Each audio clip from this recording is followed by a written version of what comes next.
বাংলাদেশের জনগণ, আপনারা জানেন এরশাদকে আমরা স্বৈরাচার বলেছি, কিন্তু তার 9 মাসে সে যে কাজগুলো করেছে তাকে তো প্রশংসা করতেই হয়। তার দল জাতীয় পার্টি, এবং এই পার্টির মাধ্যমে বাংলাদেশের প্রতিটি উপজেলাকে তিনি আধুনিক সুযোগ সুবিধায় পৌঁছে দেন। এই আধুনিক সুযোগ সুবিধা আজকে আপনারা উপজেলা যা ভোগ করতেছেন এটা আপনারা সবাই জানেন। সেই জাতীয় পার্টিকে ইলেকশন করতে দেওয়া হবে না। বিদেশি প্রভুদের জন্য কিছু লোক নৃত্য করতেছে এবং বাংলাদেশের রাজনীতির হাত থেকে দেখেন কারা মিলে সংস্কারের নামে এবং অন্যান্য নামে তারা কি করতেছে, যে না রাজনীতিবিদরা কেউ না, বিদেশি প্রভুদের কিছু পাঁচাটা গোলাম এসে এই রাজনীতিকে বাংলাদেশের জনগণ থেকে বিচ্যুত করতেছে। রাজনীতিতে ভুল আছে, ভুল থাকবে, সংস্কার হবে, চলমান প্রক্রিয়া। কিন্তু দেখা যাচ্ছে যে কিছু উটকো লোক আর আছে তাদের কিছু মোসাহেব চামচা। যখনই সরকার আসে, এটা জিয়াউর রহমান সাহেবের সময় হয়েছে, এটা এরশাদ সাহেবের সময় আসছে, এবং বিগত স্বৈরাচারী সরকারের সময় ছিল কিছু লোক পাচারতো সব সময়। যেমন মোস্তফা আছে একজন সাংবাদিক, তারপরে রেজ্জা কি করে ব্যারিস্টার আছে একটা, ব্যারিস্টার ফুয়াদ। এই পাঁচাটা গোলামগুলা এই যারা রাজনীতিবিদ নয় তাদের পা চেটে চেটে চেটে চেটে ষড়যন্ত্রমূলক ভাবে ক্ষমতা মানে বিদেশি প্রভুদের নির্দেশ মতো কিছু লোকের হাতে হস্তান্তর করার জন্য তারা কি করতেছে, রাজনীতিকে সংকুচিত কইরা তারা জাতীয় পার্টিকে বাদ দিবে, আওয়ামী লীগকে বাদ দিবে, সাধারণ জনগণের প্রায় মোর দেন 50% 60% ভোটারদেরকে বাইরে রেখে তারা একটা কুচক্রান্ত করতেছে বাংলাদেশের বিরুদ্ধে। সচেতন বাংলাদেশের মানুষ, অঙ্কপুরবাসী, আপনাদের কি বলছেন, আপনাদের সাওয়াল, এই সাওয়ালের দেশের লোক, আপনারা ওখানে একটা এস্টেট তৈরি করেন। রংপুর বৃহত্তর জেলার যতগুলা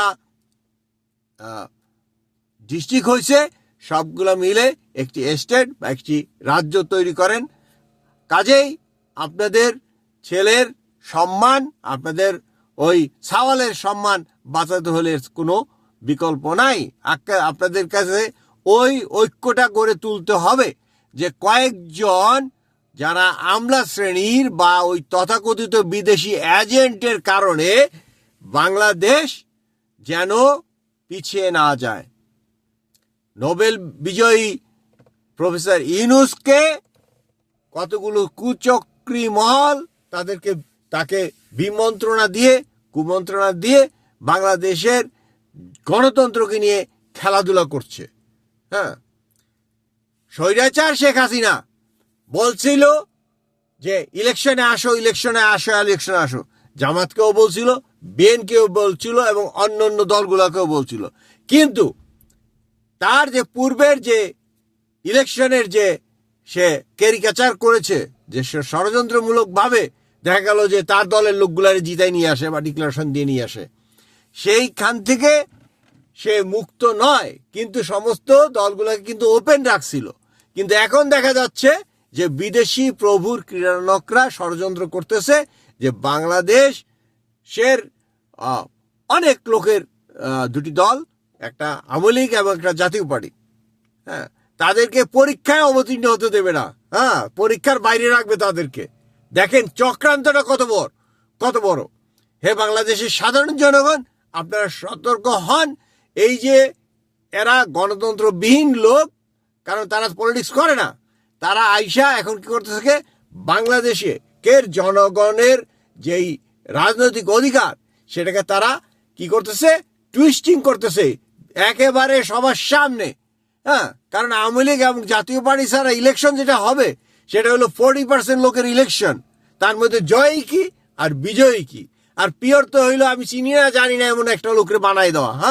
এবং এর মাধ্যমে দেখা গেছে যে ওই নেপালে কোনো ভালো কিছু আসে নাই। এইগুলা নিয়ে তারা টানাটানি হিস্সারাইজি করে সময় নষ্ট করতেছে, সরকারি টাকা পয়সা লুটপাট করতেছে এবং বিদেশি ষড়যন্ত্র বাস্তবায়ন করতেছে। এবং এই বিদেশি ষড়যন্ত্রকে পাকাপোক্তভাবে বিদেশি প্রভুদেরকে খুশি করার জন্য পার্টিকুলার একটি দল বা দলসমূহকে তারা এইভাবে নির্বাচিত করায় আনার চেষ্টা করতেছে। আশা করি বাংলাদেশের সাধারণ জনগণ বুঝতে পারবেন এবং এর বিপক্ষে অবস্থান গ্রহণ করবেন। আল্লাহ হাফেজ। বাংলাদেশের সকল মানুষ সুখী হোক। বাংলাদেশ মানব জোট।